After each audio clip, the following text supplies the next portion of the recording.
It's 1:52. I'm on Caravan Head Road, top of Oyster Bay, Caravan Head area.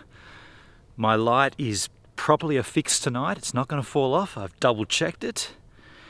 This is where last night's daily vlog ended, so this is where tonight's daily vlog begins. I started telling you a story about this particular stretch of road. The reason I wanted to tell that story is because right where I'm walking, I'll actually step on it. There's a curb here. I'll walk down the curb. You can see me walking down the curb, right? Well, that extends for the whole length of this hill. I'm on a downhill now. It never used to be a gutter. For some reason, as long as I was a kid in this area, this was basically an asphalt quarter pipe all the way down here. It ranged from like this high to about this low, and at a point it had a beautiful lip with grindable ledge, and there was actually a hip right here. Probably don't need this one, it's a warm night. Right here there's a driveway that goes off the road. Check this out. And right here there was a nice rounded hip, and it went down into this area. And we used to do, it was beautiful. It was like a snake run. You could come like fanging down the hill, hit the lip maybe 2 or 3 times, and then you could bust off this hip with like a little early grab air, Danny Riley used to do hippie twists off that.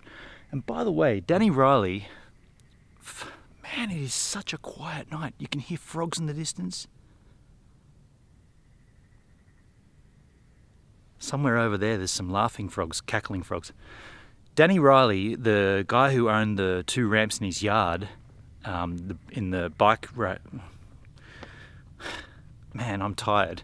Danny Riley, we talked about him and his 2 ramps a long time ago. Well, his house is just at the top of this street. We've already gone past it, I forgot to mention. But yeah, he ripped this thing. He was busting off hippie twists off that hip. Now, here's another interesting part about this area. Glenhaven Place, which is down here. I'm not going to go down this street because it's a place. It ends in an alive beginning, a dead end. But it is the steepest street in Oyster Bay. Actually, there's a light on. You can see how steep it is. Check this. You can't see that, can you? GH5, rubbish, focus. It's not going to happen.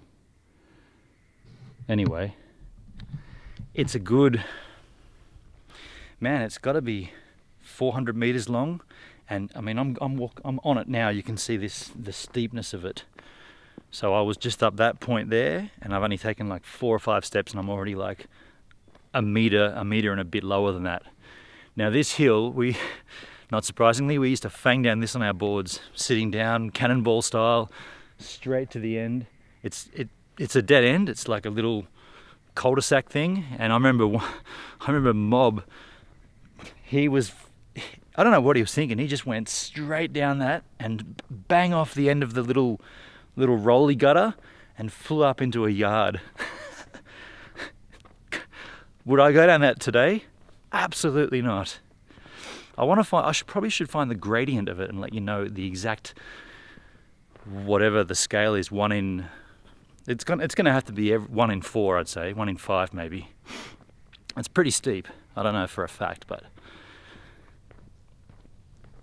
yeah, it's such a quiet night. You can hear like bats and you can hear frogs, and I even heard that woo